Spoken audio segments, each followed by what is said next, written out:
Welcome to my channel. This is Brigetti Limbanda from Be Live Media. Live video is still a relatively new but rapidly growing marketing concept. And so for those of you who are embarking on this journey, being authentic and vulnerable, which are both winning strategies, in front of a live video camera can be uncomfortable and somewhat daunting in the beginning.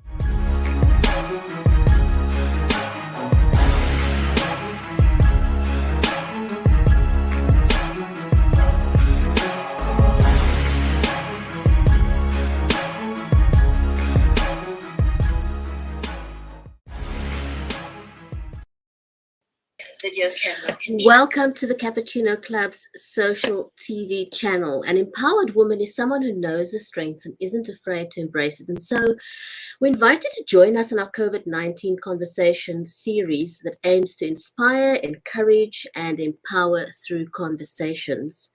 Thank you for joining us on this live broadcast. Don't go away. We will be right back.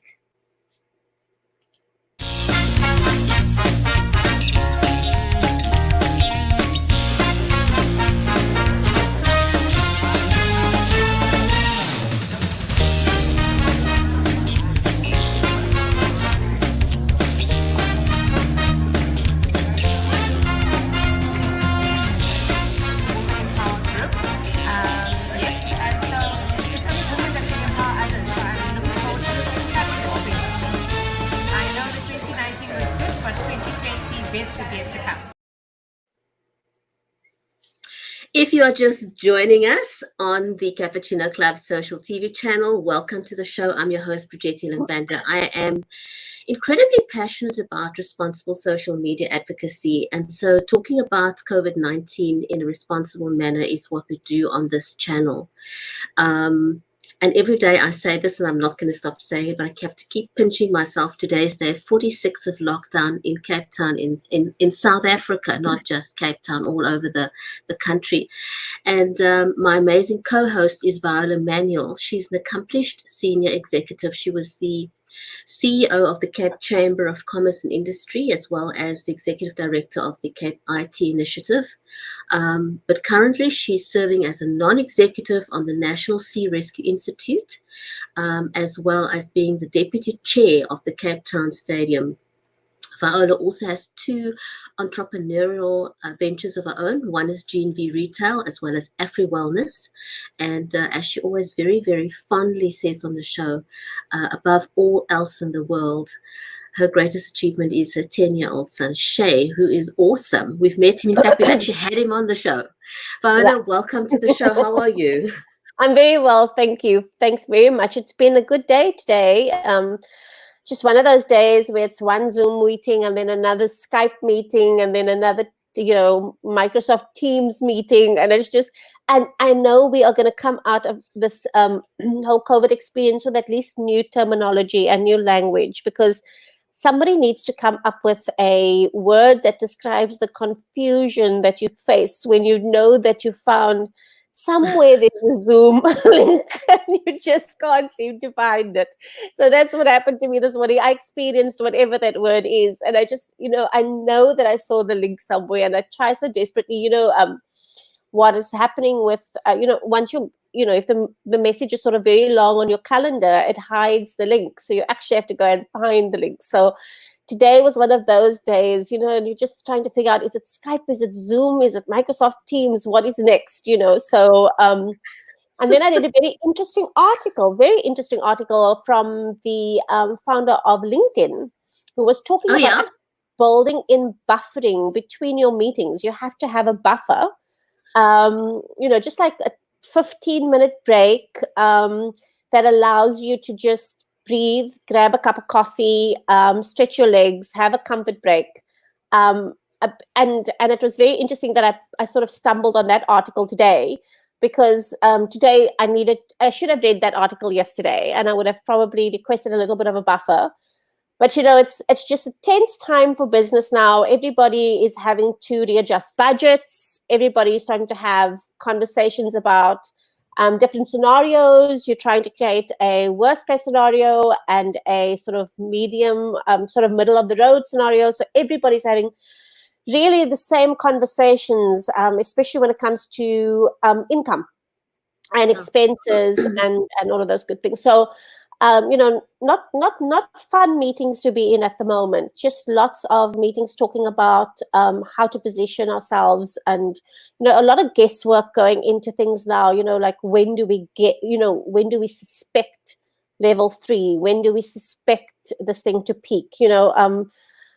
So yeah, interesting day today, but I do think that there's a little bit of in everybody's voice. It seems that everybody seems to be a little more strained, and so the president's address tonight is going to be very welcome. Absolutely. There's so much noise going on, and so somehow we're trying to manage some form of structured chaos, if you wish, for want of a better terminology, and trying to figure out how do we turn this around? How do we do things differently? Correct. I think it's starting to sink in that this is a new normal, that the way we did things before is never coming back. Correct. There's a new way of doing business, and it's time to say goodbye to the old way of trading. Correct. Yeah. So adapt. It's a matter of adapt or die. Absolutely. I mean, it sounds awful, but that is what it's come to. Yeah. If you fail to adapt, you're going to fail to launch. Yeah. And Brigitte, it's also quite sad. I mean, and sad is the right word. That's how I'm feeling, is that you're starting to see some, in South Africa at least, some really established brands, some family-owned businesses that have been in families for generations. You're starting to see those businesses close their doors now. And it's not for lack of planning. It's not for lack of anything. It's the fact that they were just unable to adapt to this crisis, and the crisis came so quickly that it was just unbelievable. So when you go to the sort of mom and pop store and these businesses that have been in families for generations, and you actually now realize that they haven't closing down, they're just closing down, and there's not even opportunity for closing down sales. They literally have to close their doors because they just cannot afford it. And it's really, I mean, it's really, really so sad. And with the work I do, the consultancy that I do, I have lots of businesses now saying to me, Viola, just help. And that you're helping in a situation where they probably can't afford to pay you. And it's actually the conversations are starting to become quite depressing with some of these businesses who are now reaching out for help when it's a little too late. And you're trying to find ways for them to pivot, and you're just dealing with business owners that are just, I think they just are in this helpless, hopeless state. And it's actually quite scary, because the other thing I'm starting to recognize is, initially we spoke about how many weeks would this last. Now we're starting to talk about how many months. But now the conversations are going around the fact that the impact of this thing is going to be felt for years, globally. So, how does the 3-month or 6-month reprieve from the bank now help something that's going to impact your business for the next few years? Absolutely. I think that reality is starting to set in for many. Something that I'm very passionate about is responsible social media and responsible streaming. And so, we've even on the CuppaChino Club show, we've been avid advocates for embracing digital, because that is the way forward. The usual brick and mortar way of doing business is not the way forward. You have to incorporate digital into your marketing strategy, and some businesses are having to go completely digital. Yeah. But as much as we advocate that you need to go digital, you need to do so safely.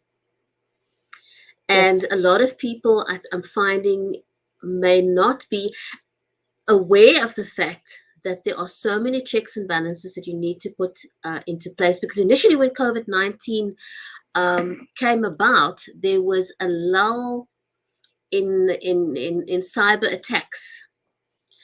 Yeah. But the lull was basically a short space of time for them to pivot into other ways of scamming us.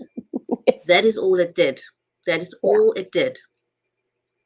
And so we Absolutely. really need to be wide awake as to what is happening. And I came across this article on Cape Talk that I thought maybe we could just highlight one or two of those points in there, because it's very, very relevant. You know, Zoom, for example, I mean, it's become such a household name. It's not even funny when your 5-year-old or your 16-year-old says, Yeah. "Mom, I'm late for my Zoom." Yeah. Yeah. Yeah. Because, you know, everything's done online. But do we pause and consider what are we putting at risk? Absolutely. You know, Absolutely. do you know what your kids are showing when they're on a Zoom, for example? You know, Correct. what is in the background? Correct. That's because you basically inviting strange people into Into your your home. absolutely. Absolutely. It's the same conversation I have to have with Shay all the time, to say to him, if you see that somebody's calling you on a video call, you stand dead still, you stand against a wall, and you answer the call. You know, it's literally, you know, you just have to make them so aware of it, because that, you are absolutely correct when you say you're inviting someone in your home.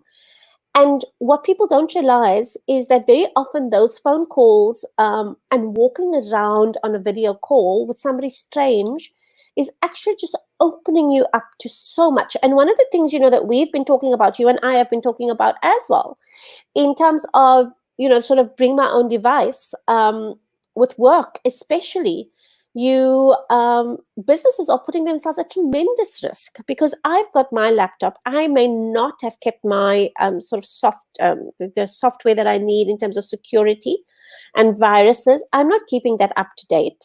I'm not spending money on a very good, you know, very good software on these, in these areas, and yet you're opening up the server onto my laptop, you know, and just the amount of risk you allowing into your business that way. And so, yeah, it's become very interesting for us now, um you know, just trying to figure out now, how do you actually go back, because you've already opened yourself, how do you go back, how do you clean all of that up?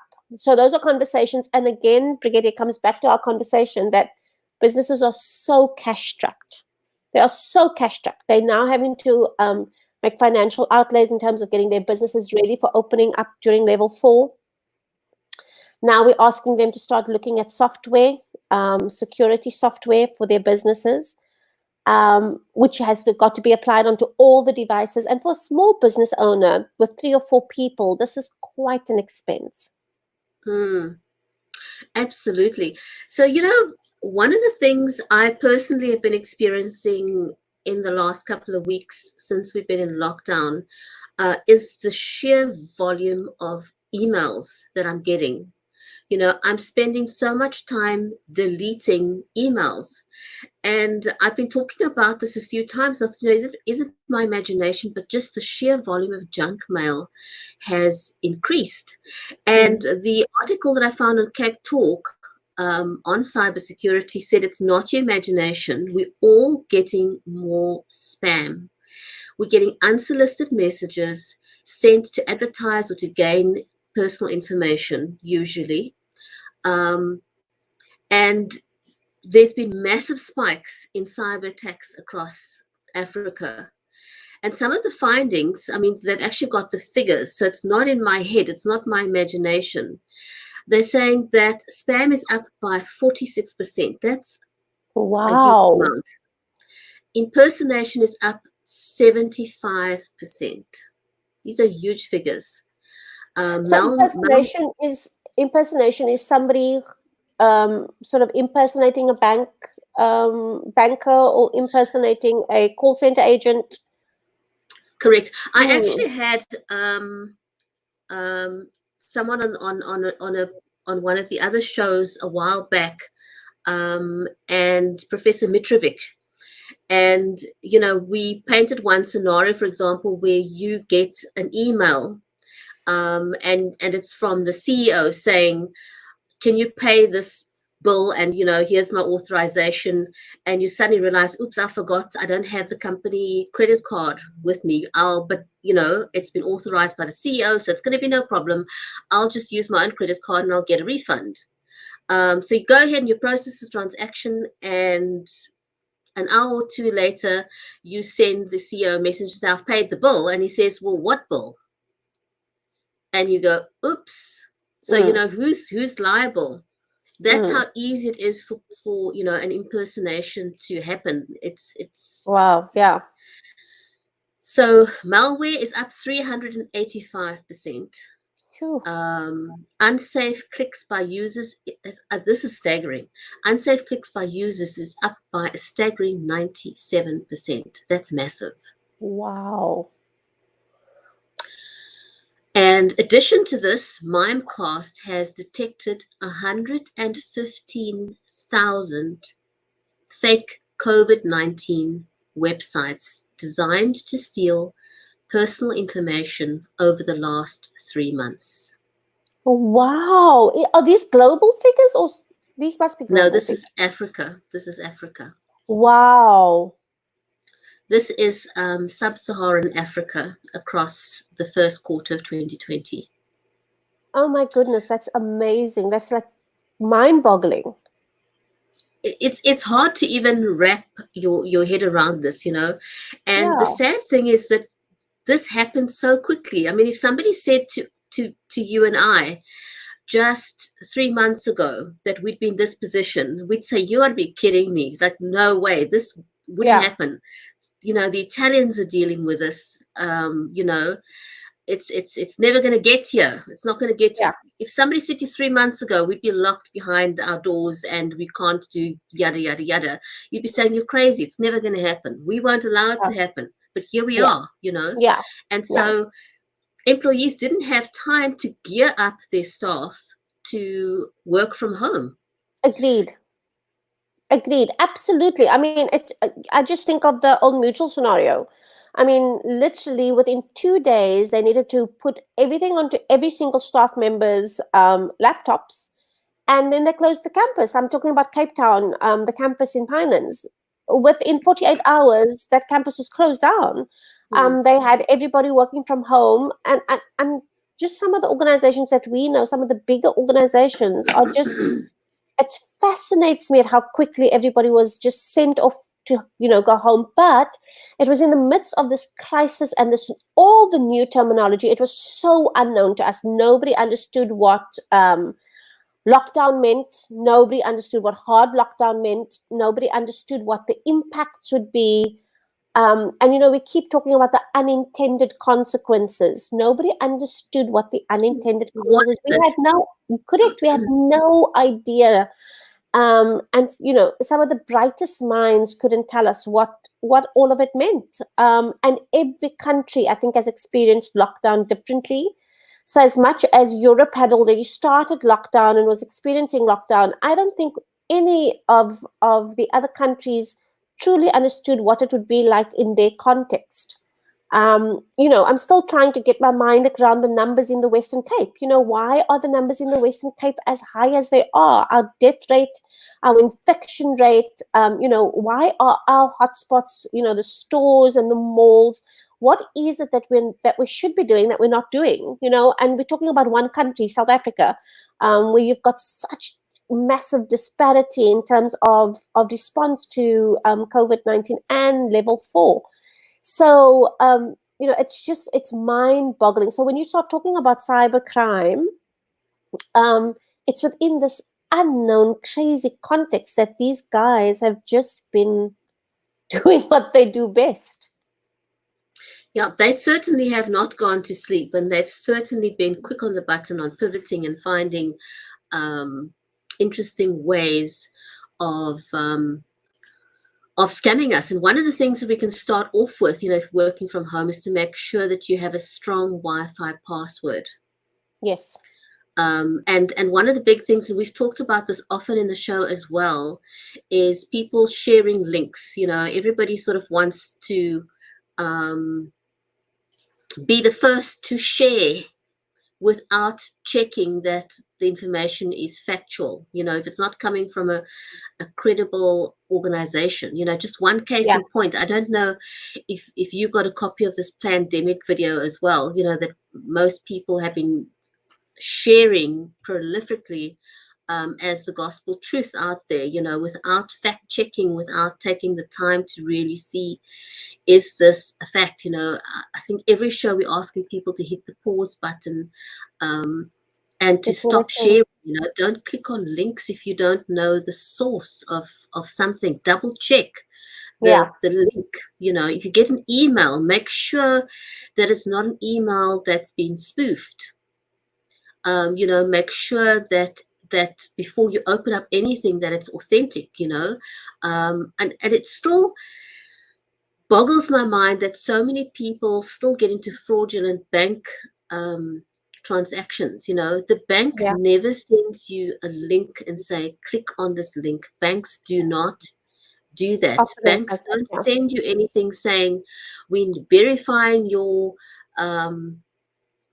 password, or we're verifying your identity. Click on this link to confirm. Banks don't operate that way. And it still boggles my mind that so many people get caught by little things like that. And you can also imagine, we're all so busy and we get this flood of emails and we're not taking the time to carefully look before we click on a link.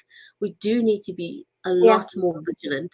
Yeah, I must be honest with you. I'm as guilty of that. You're just trying to clear your inbox. You're sort of clicking through. You're not looking at it properly.